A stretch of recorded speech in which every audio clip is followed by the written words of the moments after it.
We play festivals all over the world, but I know that when we do Reading, that it's going to be scary.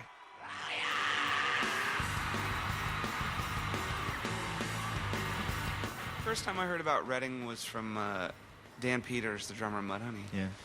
Where I just moved up to join Nirvana, and I said, wow, well, what's the biggest show you've ever played? He said, well, maybe like 35 or 40,000 people. I was like, what the, who, where? And he said, oh, it's this festival in England called the Reading Festival. Maybe a year later, I saw it on the itinerary, and I was horrified. For like a month before the gig, imagining playing in front of 35,000 people.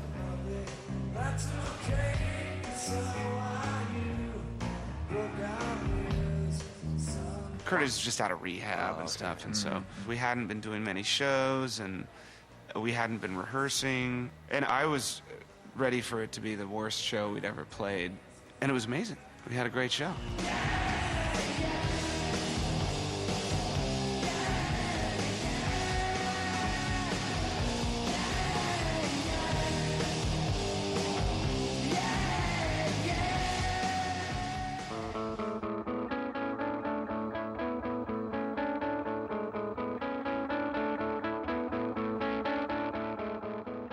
When we were asked to come over and play it, I thought, well, why don't let's play the side stage. I don't want to play the big stage. It's like our first gig. And maybe about half an hour before going on, the tent started getting more and more crowded, so much that the promoter came up and said, you guys, I'm really kind of nervous about this.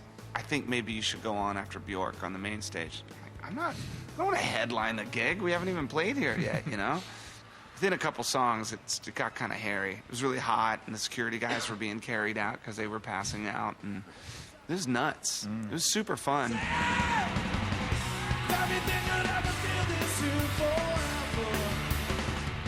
When we play those festivals, especially Reading, one of my biggest concerns is crowd safety. And so the last time we headlined Reading, I noticed that I think the audience was a lot bigger, and the barrier was a lot farther away. Reading is really that festival where people go berserk, and I guess it's from the history of the festival, and that's the one that you go to get shit-faced and fucking dance harder than you've ever done before. And like I said, I stand there thinking, oh God, I hope these people take care of each other.